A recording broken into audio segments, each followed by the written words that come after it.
स्वागत है आप सभी का। आज हम आपके लिए उद्धव गीता लेकर के आए हैं। उद्धव गीता श्री कृष्ण और उद्धव के बीच का संवाद है। इसमें श्री कृष्ण ने उद्धव के अनेक शंकाओं का समाधान किया है।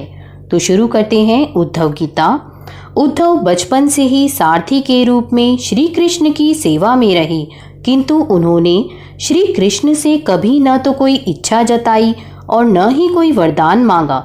जब कृष्ण अपने अवतार काल को पूर्ण कर गोलोक जाने को तत्पर हुए, तब उन्होंने उद्धव को अपने पास बुलाया और कहा, प्रिय उद्धव, मेरे इस अवतार काल में अनेक लोगों ने मुझसे वरदान प्राप्त किए, किंतु तुमने कभी कुछ नहीं मांगा।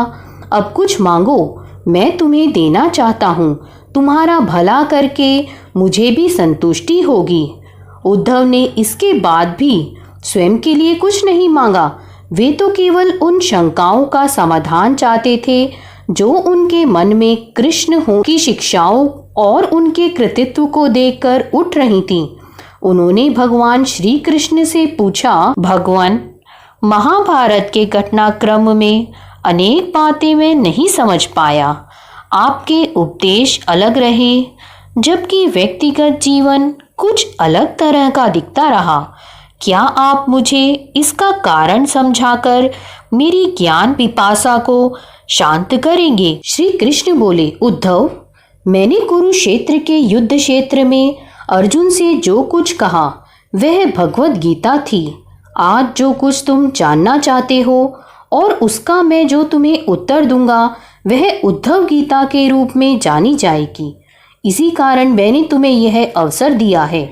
तुम बेझिझक पूछो। उद्धव ने पूछना शुरू किया, हे कृष्ण, सबसे पहले मुझे यह बताओ कि सच्चा मित्र कौन होता है? कृष्ण ने कहा, सच्चा मित्र वह है जो जरूरत पड़ने पर मित्र की बिना मांगे मदद करे। उद्धव, कृष्ण आप पांडवों के आत्मीय प्रिय मित्र थे। आजाद बांधव के रूप में उन्होंने सदा आप पर भरोसा किया। कृष्ण, आप महान ज्ञानी हैं। आप भूत, वर्तमान व भविष्य के ज्ञाता हैं, किंतु आपने सच्चे मित्र की जो परिभाषा दी है, क्या आपको नहीं लगता कि आपने उस परिभाषा के अनुसार कार्य नहीं किया? आपने धर्मराज युधिष्ठिर को जुआ खेलने से रोका क्यों नहीं? चलो ठीक है कि आपने उन्हें नहीं रोका, लेकिन आपने भाग्य को भी धर्मराज के पक्ष में नहीं मोड़ा। आप चाहते तो युधिष्ठिर को जितवा सकते थे। आप कम से कम उन्हें धन, राज्य और यहाँ तक कि खुद को हारने में के बाद तो रोक सकते थे। उसके बाद जब उन्होंने अपने भाइयों को दांव पर लगाना शुरू किया, तब तो आप सभा कक्ष में पहुंच सकते थे। आपने वह भी नहीं किया।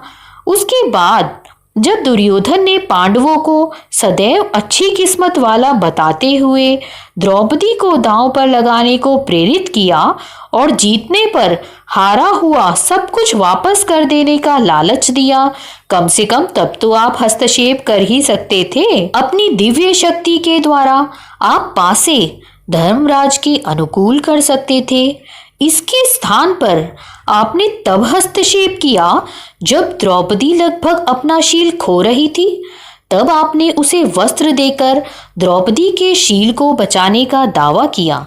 लेकिन आप यह दावा भी कैसे कर सकते हैं?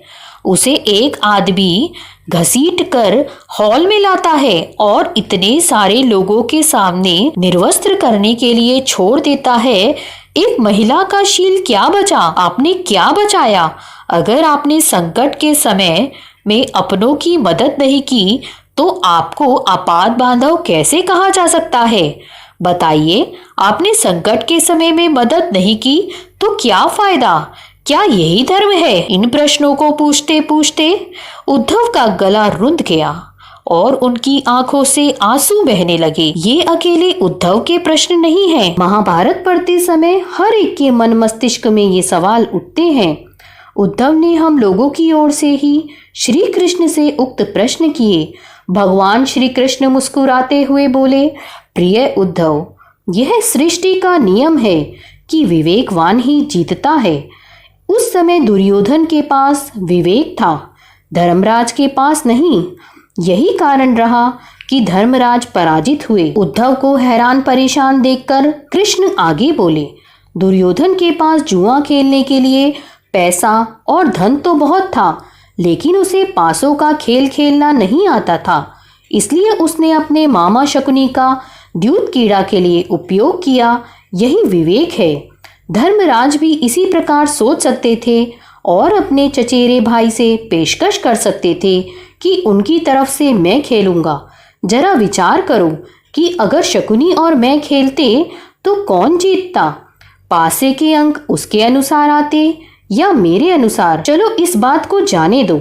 उन्होंने मुझे खेल में शामिल नहीं किया, इस बात के लिए उन्हें माफ किया जा सकता है।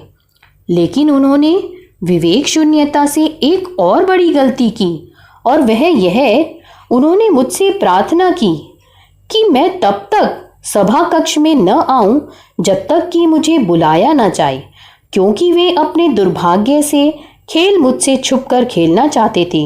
वे नहीं चाहते थे मुझे मालूम पड़े कि वे जुआ खेल रहे हैं। इस प्रकार उन्होंने मुझे अपनी प्रार्थना से बांध दिया। मुझे सभा कक्ष में आने की अनुमति नहीं थी। इसके बाद भी मैं कक्ष के बाहर इंतजार कर रहा था कि कब कोई मुझे बुलाता है। भीम, अर्जुन, नकुल और सहदेव सब मुझे भूल गए, बस अपने भाग्य और दुर्योधन को कोसते रहे। अपने भाई के आदेश पर जब दुशासन द्रौपदी को बाल पकड़कर घसीटता हुआ सभा कक्ष में लाया, द्रौपदी अपनी सामर्थ्य के अनुसार जूझती रही, तब भी उसने मुझे नहीं पुकारा। उसकी बुद्धि तब जागृत हुई जब दुशासन ने उसे निर्वस्त्र करना प्रारंभ किया।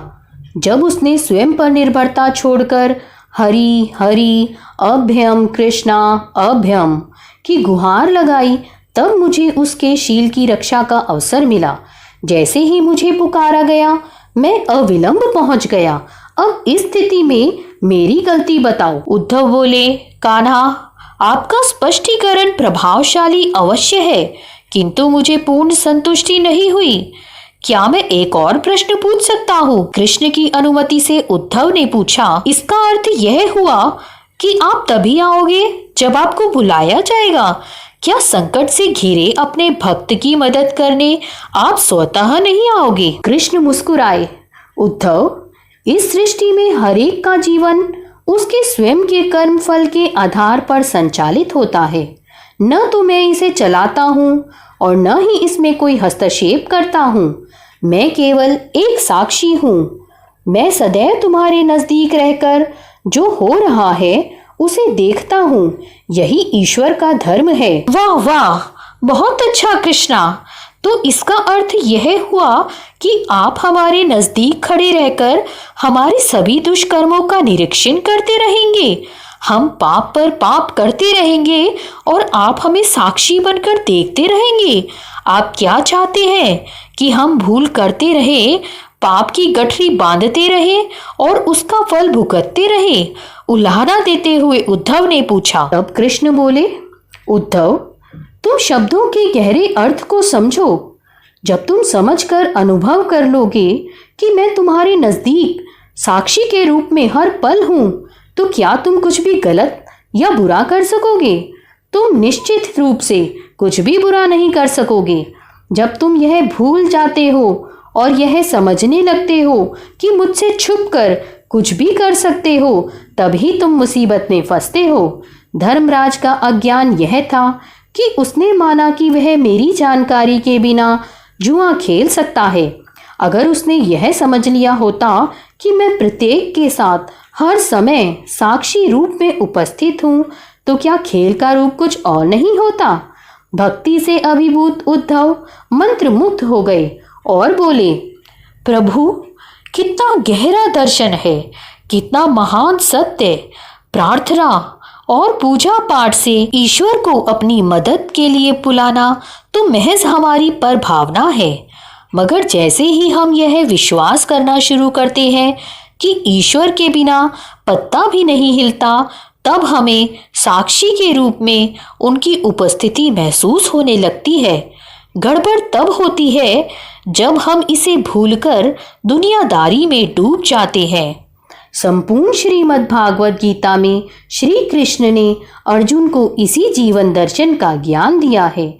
सारथी का अर्थ है मार्गदर्शक। अर्जुन के लिए सारथी बने श्री कृष्ण वस्तुतः उसके मार्गदर्शक थे। वह स्वयं के सामर्थ्य से युद्ध नहीं कर पा रहा था, लेकिन जैसे ही अर्जुन को परम साक्षी के रूप में भगवान कृष्ण का एहसास, वह ईश्वर की चेतना में विलय हो गया। यह अनुभूति थी शुद्ध, पवित्र, प्रेम में आनंदित सुप्रीम चेतना की। तत्त्वम असि अर्थात वह तुम ही हो। यहाँ पर हमारी उद्धव गीता पूर्ण होती है। अगर आपको ये पसंद आई हो तो इसे अपने मित्रों के साथ शेयर अवश्य करें। धन्यवाद।